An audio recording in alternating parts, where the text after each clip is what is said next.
இறையேசுவில் எனக்கு பிரியமான சகோதர சகோதரிகளே, இன்று நம் தாயாம் திரு அவையானது லாத்தரன் பெருங்கோவில் நேர்ந்தளிப்பு விழாவை கொண்டாடி மகிழ்கிறது. இந்த நாள் உங்களுக்கு இனிய நாளாக அமைய வாழ்த்துகிறேன், ஜெபிக்கின்றேன். இன்றைய இறைவார்த்தை சிந்தனைகளுக்கு நாம் கவனமுடன் செவி கொடுப்போம். முதல் வாசகம் இறைவாக்கினர் எசேக்கியேல் நூலிலிருந்து வாசகம். அதிகாரம் 47, இறை திருவசனங்கள் 1 முதல் 2, 8 முதல் 9 மற்றும் 12 முடிய. அந்நாள்களில் ஒரு மனிதர் என்னை கோவிலின் நுழைவாயிலுக்கு மீண்டும் அழைத்து வந்தார். அங்கு நான் கோவிலின் வாயிற்படியின் கீழிருந்து கிழக்கு நோக்கி தண்ணீர் வருவதைக் கண்டேன். ஏனெனில் கோவில் கிழக்கு நோக்கி இருந்தது. தண்ணீர் கோவில் மற்றும் பீடத்தின் தெற்கு பக்கத்தில் இருந்து வந்தது.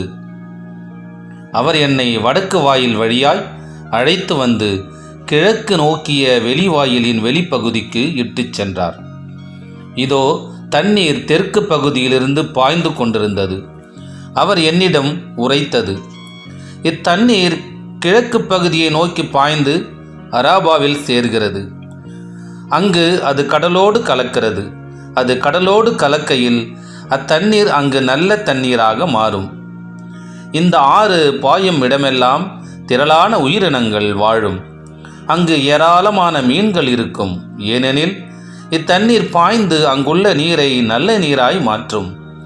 எனவே அது பாயும் இடமெல்லாம் யாவும் உயிர் வாழும். பல வகையான பழமரங்கள் ஆற்றின் இருமருங்கிலும் வளரும். அவற்றின் இலைகள் உதிரா, அவற்றில் கனிகள் குறையா. ஒவ்வொரு மாதமும் அவை கனி கொடுக்கும். ஏனெனில் தூயகத்திலிருந்து தண்ணீர் அவற்றுக்கு பாய்கின்றது. அவற்றின் கனிகள் உணவாகவும் இலைகள் மருந்தாகவும் பயன்படும். ஆண்டவரின் அருள்வாக்கு. இறைவனுக்கு நன்றி. பதிலுரை பாடல். திருப்பாடல் அதிகாரம் 46. பல்லவி. ஆற்றின் கால்வாய்கள் ஆண்டவரின் நகருக்கு பேரின்பம் அளிக்கின்றன. ஆற்றின் கால்வாய்கள் ஆண்டவரின் நகருக்கு பேரின்பம் அளிக்கின்றன. கடவுள் நமக்கு அடைக்கலமும் ஆற்றலுமாய் உள்ளார். இடுக்கணுற்ற வேளைகளில் நமக்கு உற்ற துணையும் அவரே. ஆகையால் நில உலகம் நிலை குலைந்தாலும், மலைகள் ஆழ்கடலில் அதிர்ந்து நடுங்கினாலும் எங்களுக்கு அச்சம் என்பதே இல்லை. பல்லவி. ஆற்றின் கால்வாய்கள் ஆண்டவரின் நகருக்கு பேரின்பம் அளிக்கின்றன. ஆறு ஒன்று உண்டு. அதன் கால்வாய்கள் உன்னதரான கடவுளின் திரு உறைவிடமான நகருக்கு பேரின்பம் அளிக்கின்றன. அந்நகரின் நடுவில் கடவுள் இருக்கின்றார். அது ஒருபோதும் நிலை குலையாது. வைகரைதோறும் கடவுள் துணை அதற்கு உண்டு. பல்லவி. ஆற்றின் கால்வாய்கள் ஆண்டவரின் நகருக்கு பேரின்பம் அளிக்கின்றன. படைகளின் ஆண்டவர் நம்மோடு இருக்கின்றார். யாக்கோபின் கடவுளே நமக்கு அரண். வாரீர், ஆண்டவரின் செயல்களை காணீர். அவர் உலகில் ஆற்றியுள்ள திகைப்பூட்டும் நிகழ்ச்சிகளை பாரீர். பல்லவி. ஆற்றின் கால்வாய்கள் ஆண்டவரின் நகருக்கு பேரின்பம் அளிக்கின்றன. இரண்டாம் வாசகம். திருத்தூதர் பவுல் கொரிந்தியருக்கு எழுதிய முதல் திருமுகத்திலிருந்து வாசகம். அதிகாரம் 3, இறை வசனங்கள் 9 முதல் 11 மற்றும் 16 முதல் 17 முடிய. சகோதர சகோதரிகளே, நீங்கள் கடவுள் எழுப்பும் கட்டடம். கடவுள் எனக்கு அளித்த அருளின்படியே நான் கைதேர்ந்த கட்டட கலைஞர் போல அடித்தளம் இட்டேன். அதன் மேல் வேறொருவர் கட்டுகிறார். ஒவ்வொருவரும் தாம் கட்டும் முறையை குறித்து கவனமாக இருக்க வேண்டும். ஏற்கனவே அடித்தளம் இட்டாயிற்று. இவ்வடித்தளம் இயேசு கிறிஸ்துவே. வேறோர் அடித்தளத்தை இட எவராலும் முடியாது. நீங்கள் கடவுளுடைய கோவில் என்றும் கடவுளின் ஆவியார் உங்களில் குடியிருக்கிறார் என்றும் உங்களுக்கு தெரியாதா? ஒருவர் கடவுளின் கோவிலை அழித்தால் கடவுள் அவரை அழித்து விடுவார். ஏனெனில் கடவுளின் கோவில் தூயது, நீங்களே அக்கோவில். ஆண்டவரின் அருள்வாக்கு. இறைவனுக்கு நன்றி. அல்லேலூயா, அல்லேலூயா. எனது பெயர் என்றென்றும் போற்றப்படுமாறு இக்கோவிலை நான் தெரிந்தெடுத்து திருநிலைப்படுத்தியுள்ளேன் என்கிறார் ஆண்டவர். அல்லேலூயா. ஆண்டவரே, நற்செய்தியை தகுந்த விதத்தில் எடுத்து சொல்ல என் உள்ளத்தையும் உதட்டையும் தூய்மையாக்கும். ஆண்டவர் உங்களோடு இருப்பாராக, உம் ஆன்மாவோடும் இருப்பாராக. தூய யோவான் எழுதிய பரிசுத்த நற்செய்தியிலிருந்து வாசகம். ஆண்டவரே, மாட்சி உமக்கே. யோவான் நற்செய்தி அதிகாரம் 2, இறை வார்த்தைகள் 13 22 முடிய. அக்காலத்தில் யூதர்களுடைய பாஸ்கா விழா விரைவில் வரவிருந்ததால் இயேசு எருசலேமுக்கு சென்றார்.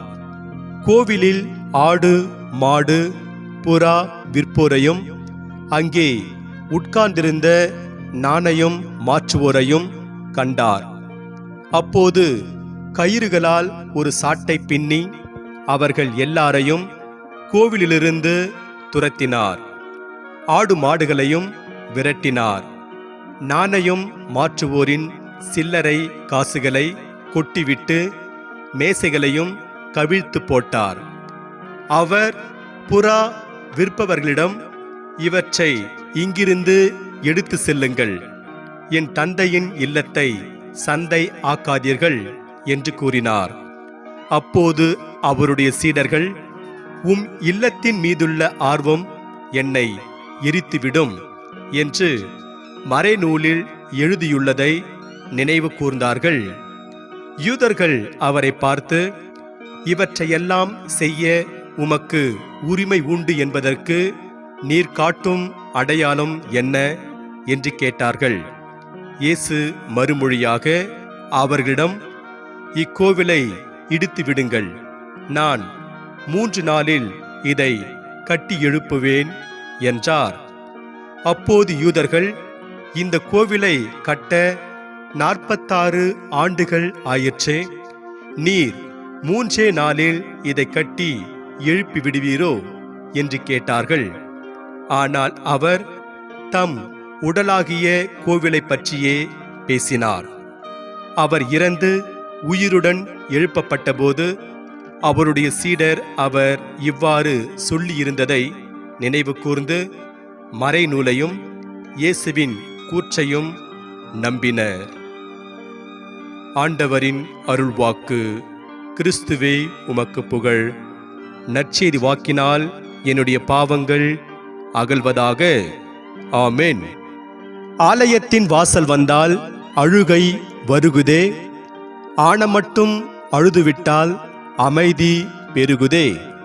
இறையேசுவில் எனக்கு பிரியமான சகோதர சகோதரிகளே, இன்று அன்னையாம் திருச்சபை எல்லா ஆலயங்களுக்கும் தாய் ஆலயமாக இருக்கக்கூடிய லாத்தரன் பேராலய நேர்ந்தளிப்பு விழாவை கொண்டாடி மகிழ்கின்றது. ஒவ்வொரு ஆயருக்கும் ஒரு பேராலயம் பொறுப்பில் இருக்கும். அந்த விதத்தில் பார்க்கும்போது ரோமை நகரின் ஆயராக இருக்கக்கூடிய திருத்தந்தையின் கட்டுப்பாட்டுக்குள் இருக்கும் பேராலயம்தான் இந்த லாத்தரன் பேராலயம். தொடக்க திருச்சபையில் கிறிஸ்தவர்கள் ரோமை அரசாங்கத்தால் அதிகமாக துன்புறுத்தப்பட்டார்கள். எனவே கிறிஸ்தவர்கள் ரோமையர்களுக்கு பயந்து இல்லங்களில் தங்களுடைய வழிபாடுகளை செய்து வந்தார்கள். அவர்களுக்கு என்று ஆலயங்கள் கிடையாது. என்றைக்கு ரோமையை ஆண்ட கான்ஸ்டான்டின் நோபல் என்ற மன்னன் கிறிஸ்தவ மதத்தை தன்னுடைய தேசத்தின் மதமாக அறிவித்தானோ அன்றைக்கு ஆலயங்கள் பெருகத் தொடங்கின. கான்ஸ்டான்டின் நோபல் தான் கிறிஸ்தவ மதத்தை தழுவியதன் நிமித்தமாக தன்னுடைய அரண்மனையையே ஆலயமாக பயன்படுத்த தந்தான். அப்படி வந்ததுதான் இந்த லாத்தரன் பேராலயம். இப்பேராலயம் 324ஆம் ஆண்டு நவம்பர் 9ஆம் தேதி நேர்ந்தளிக்கப்பட்டது. தொடக்கத்தில் இப்பேராலயம் உலக மீட்பருக்கும், பின்னர் திருமுழுக்கு யோவானுக்கும், அதன் பின்னர் நற்செய்தியாளரான தூய யோவானுக்கும் ஒப்பு கொடுக்கப்பட்டது. பேராலயம் நேர்ந்தளிக்கப்பட்ட நாளிலிருந்து ஏறக்குறைய 1000 ஆண்டுகள் திருத்தந்தையர்கள் அங்கேதான் தங்கியிருந்தார்கள். ஒரு சில குழப்பங்களின் காரணமாக சில காலம் அவிக்ஞோன் என்ற இடத்தில் திருத்தந்தையர்கள் தங்க நேர்ந்தது.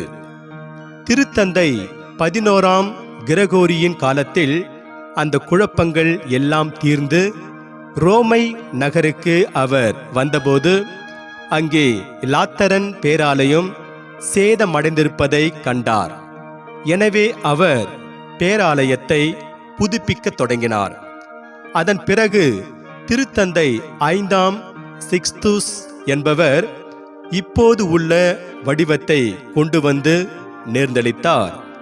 இன்னும் ஒரு சில காரணங்களால் இலாத்தரன் பேராலயம் மேலும் சிறப்பு பெறுவதாக இருக்கிறது.